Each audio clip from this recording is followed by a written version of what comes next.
Hello folks, how are you? I am Giuliano, and today I'm going to do something a little bit different than usual. I'm not going to speak in Portuguese, but don't worry because I'm going to use subtitles here so that everyone can understand me. I'm going to tell you a story of a day when I couldn't understand someone who was speaking in English with me. It was not because I couldn't understand English. It happened in 2009. And I had been studying English for over 15 years by then, and I already was working as a translator as well. The reason is different, and you're going to understand it in a few minutes. Also 2009 war ich in Wien, Österreich, einen Intensiv-Deutschkurs zu besuchen. Vielleicht konntet ihr mich fragen, warum ich in Österreich und nicht in Deutschland Deutsch gelernt habe. Die Antwort ist sehr einfach. Ich habe einen sehr guten Freund, der in Wien wohnt. Wir kennen uns, seit wir Kind waren und sind zusammen in die Schule gegangen und haben auch zusammen an der Universität studiert und haben schon eine Freundschaft vor viele Jahren. Also er hatte eine Frau geheiratet, die auch Brasilianerin ist, aber wegen ihrer Familie hat sie die österreichische Staatsangehörigkeit. Deswegen haben sie sich entschieden, nach Österreich umzuziehen. Und ich konnte bei ihnen wohnen. Und das ist sehr gut. In Wien habe ich bei der Deutschakademie gelernt. Das ist eine Privatsprachschule im Zentrum der Stadt, sehr gut. Und dort hatte ich die Möglichkeit, diese Fremdsprache zu lernen und auch verschiedene Leute aus der ganzen Welt kennenzulernen. Ich empfehle jedem, wenn es möglich ist, diese Erfahrung zu haben. Das ist sehr gut. Eine besondere und bereichernde Gelegenheit.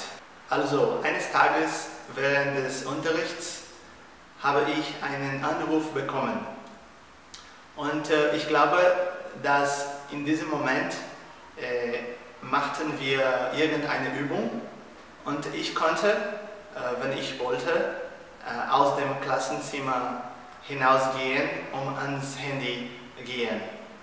Ich habe mich bei dem Lehrer entschuldigt und bin aus dem Zimmer gegangen. Als ich im Korridor war, habe ich mein Handy entgegengenommen und dann hat eine Frau angefangen mit mir zu sprechen. Sie hat etwas gesagt, ich konnte sie nicht verstehen. Ich habe gesagt, bitte, und sie hat noch etwas gesagt. Ich habe noch etwas versucht, zum Beispiel, können Sie bitte wiederholen oder können Sie bitte langsam sprechen. Und sie sprach und ich konnte sie noch nicht verstehen. Und nach einer kurzen Zeit habe ich sie endlich verstanden. Sie hat gesagt, vielleicht, are you Giuliano? And then I finally understood her. I realized that she was speaking in English with me. But before that, I couldn't realize, I couldn't possibly understand what she was saying. But she was speaking in English all the time, and I was not understanding her at all. The thing is that in that moment I was having German class, and every day I was speaking in German with a lot of people in the streets, in the classroom, and so on and so forth. And suddenly this woman calls me and speaks in English with me.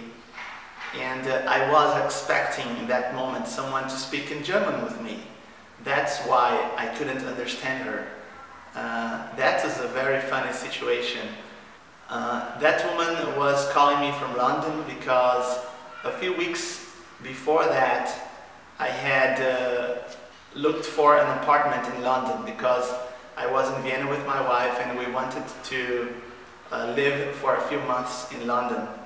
And so this woman was just answering me about an apartment that I had asked something about, and she wanted to present me some options, and that's it. She wanted to present me something that I was looking for, apartments in London for rent, and I couldn't understand her because I was so inserted in that context of speaking German every time with everyone that I didn't realize she was speaking in English with me, although I could speak much better English than German by then and also by now actually. Und ich wollte auch wissen, ob ihr auch eine solche Erfahrung gehabt hattet und vielleicht mit uns hier kommentieren könntet.